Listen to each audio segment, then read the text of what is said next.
내란 수괴 윤석열이 무기징역을 선고받았습니다. 내란 우두머리 법정형은 최고 사형, 최저 무기징역밖에 없습니다.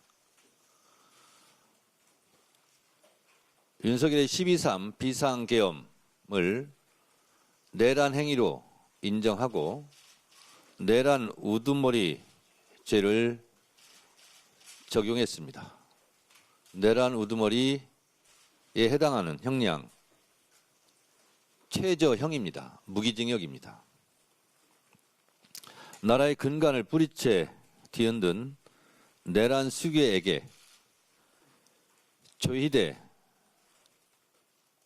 사법부는 사형이 아닌 무기를 선고함으로써 사법 정의를 흔들었다고 저는 생각합니다. 국민의 법 감정에 반하는 매우 미흡한 판결이라고 생각합니다. 조희대 사법부는 12.3 비상계엄 당시 국회로 달려온 시민들 그리고 윤석열 탄핵과 윤석열 파면을 목청껏 외쳤던 우리 국민들의 피체 혁명에 대한 저는 명백한 후퇴라고 생각합니다. 역사적 단죄를 확실하게 해야 됨에도 불구하고 이를 유예한 조희대 사법부의 행태에 대해 국민들은 매우 미흡하고 못마땅하게 생각할 것입니다.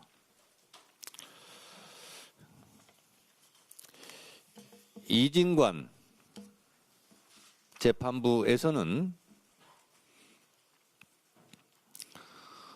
내란에서 사망자가 발생하지 않았고 내란 행위 자체는 몇 시간 만에 종료되기는 했다. 이는 무장한 계엄군의 맨몸으로 맞서 국회를 지킨 국민들의 용기에 의한 것이고 결코 12.3 내란 가담자에 의한 것이 아니다 라고 분명히 말했습니다. 12.3 내란은 국민이 선출한 권력인 윤석열 전 대통령과 그 추종 세력에 의한 것으로 성격상 위로부터의 내란에 해당한다. 대법원 판례가 있는 아래로부터의 내란과 위험성을 비교할 수 없다. 다시 말해 현직 대통령직에 있으면서 내란을 저지른 것은 대통령직에 없었던 전두환의 내란 행위에 비해 훨씬 더 그 피해가 크다라는 것을 분명히 한 것이고 국민이 선출한 권력자가 헌법을 위반할 때 민주주의에 대한 신념 자체가 뿌리채 흔들린다라고 말했습니다. 사형이 아니라 무기로 양형을 고려한 이번 지기현 재판부가 말했던 범행이 치밀하게 계획된 것도 아니고 대부분의 시도가 실패로 끝난 점, 전과가 없고 공직을 오래 수행하고 비교적 65세의 고령이라는 점을 고려해서 무기를 했다는 것은 이미 이진관 재판부에서 이미 탄핵된 바 있습니다. 그럼에도 불구하고 지기현 재판부가 이런 판결을 내린 것에 대해서 매우 유감스럽게 생각합니다. 오늘 선고는 맨몸으로 12.3 비상계엄에 맞섰던 국민과 민주주의를 지켜낸 빛의 혁명을 애써 외면한 판결입니다. 내란 세력의 엄중한 심판을 내리라는 국민의 준엄한 명령은 끝내 외면당했습니다. 윤석열이 무기징역 선고를 받기 위해 서 있던 곳은 30년 전 전두환이 사형 선고를 받았던 바로 그 자리 그 법정입니다. 내란 우두머리 전두환을 감형했던 사법부의 잘못된 관행이 결국 부메랑이 되어 오늘날 또 다른 비극으로 돌아왔습니다. 헌법 77조에서 규정하고 있는 비상계엄의 조건, 헌법을 위반했고 그래서 헌법재판소에서 작년 4월 4일 날 파면되었고 그리고 형법 91조에서 규정하고 있는 북헌 문란 목적 내란을 인정했음에도 불구하고 사형이 아니라 무기를 선고한 것은 지기현 재판부가 얘기하는 양형 참작 사유에 저는 해당되지 않는다라고 생각합니다. 전두환의 내란보다 훨씬 더 깊고 넓고 아픈 상처를 준 현직 대통령의 내란 행위에 대해서는 전두환보다 더 엄하게 처벌해야 됨에도 불구하고 그러지 않았습니다.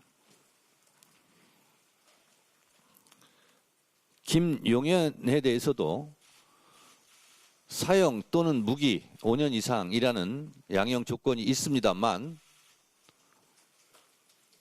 그 양형 기준에는 한참 미달한 선고라고 생각합니다. 더욱이 받아들이기 어려운 것은 노상원 수첩에 적시된 그 수첩 내용에 대해서 노상원에 대한 선고도 매우 가볍습니다. 노상원 수첩대로 내란이 성공하고 진행됐다면 여기 있는 사람들은 이 세상 사람이 아닐 것입니다. 저 또한 그렇습니다. 이재명 대통령도 그렇습니다. 우원식 국회의장도 그렇습니다. 김민석 국무총리도 불기의 계기 되었을 텐데 이에 대해서 너무 간과하지 않았나라는 생각을 지울 수가 없고, 이는 2차 종합특검에서 노상원 수첩에 대해서는 명명백백하게 그 진실을 밝혀주기를 기대합니다. 사실은 제가 당연히 사형이 나올 줄 알고, 사실은 사형 선고가 됐을 때 사실은 이것을 아주 메시지를 준비했는데 이 메시지를 읽을 수가 없습니다. 없게 되었습니다.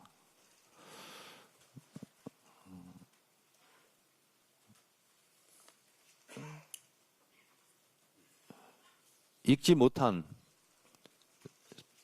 사형시 읽으려고 했던 것을 소용이 없게 됐지만 그래도 몇 소절은 제가 읽어보도록 하겠습니다. 2026년 2월 19일 윤석열이 내란 혐의로 사형을 선고받았습니다. 대한민국의 정의가 살아있음을 증명한 사필 규정의 판결입니다. 로 시작합니다. 국민의 평온한 일상만큼 소중한 것은 없습니다. 윤석열의 사형 선고는 미래를 위해 지금 우리가 남은 정의로운 유산입니다. 정직하고 성실한 삶에 드리운 작은 보상입니다. 이렇게 시작하는 메시지를 읽을 수 없게 되었습니다. 그리고 마지막 부분에 2025년 4월 4일 헌법재판소에서 윤석열을 파면하던 당시 저는 헌법의 적을 헌법으로, 민주주의의 적을 민주주의의 힘으로 파면해 주신 국민 여러분께 감사드린 바 있습니다. 헌법의 이름으로 윤석열을 파면했고 형법의 이름으로 사형을 선고함으로써 사법정의를 바로 세웠습니다. 어떤 누구라도 국민의 기본권, 민주주의를 침범할 수 없다는 것을 법의 정의로 심판했습니다. 라고 준비를 했었습니다. 이것이 현실이 되었으면 얼마나 좋았겠습니까? 그렇지만 아직 2심 또 대법원까지 남아있는 만큼 우리는 긴장의 끈을 놓지 않겠습니다. 대법원 확정 판결까지 불꽃 같은 눈동자로 감시할 것입니다. 내란의 티끌 하나까지 법의 심판대에 모두 세우고 우리 곁에서 우리를 괴롭혔던 과거와 결별할 것입니다. 우리는 시민의 힘, 빛의 혁명으로 민주주의를 지켜냈습니다. 오늘 국민들이 오늘과 다름없이 내일을 꿈꿀 수 있도록 국민의 일상을 지키고 하루하루 행복을 쌓아 올리겠습니다. 지금 읽어드린 내용은 사형이든 무기징역이든 제가 꼭 하고 싶었던 그런 말씀. 국민 여러분, 오늘 윤석열에 대한 단죄가 국민들의 열망만큼 이루어지지 않았다 할지라도 결코 우리는 사법정의, 헌법과 민주주의 수호에 대한 정신을, 그 끈을 놓을 수는 없습니다. 여러분, 더불어민주당은 2차 종합특검을 통해서 노상원 수첩의 진실도 밝혀내고 윤석열이 내란 수괴가 법정 최고형을 받을 수 있도록 끝까지 최선을 다하겠습니다.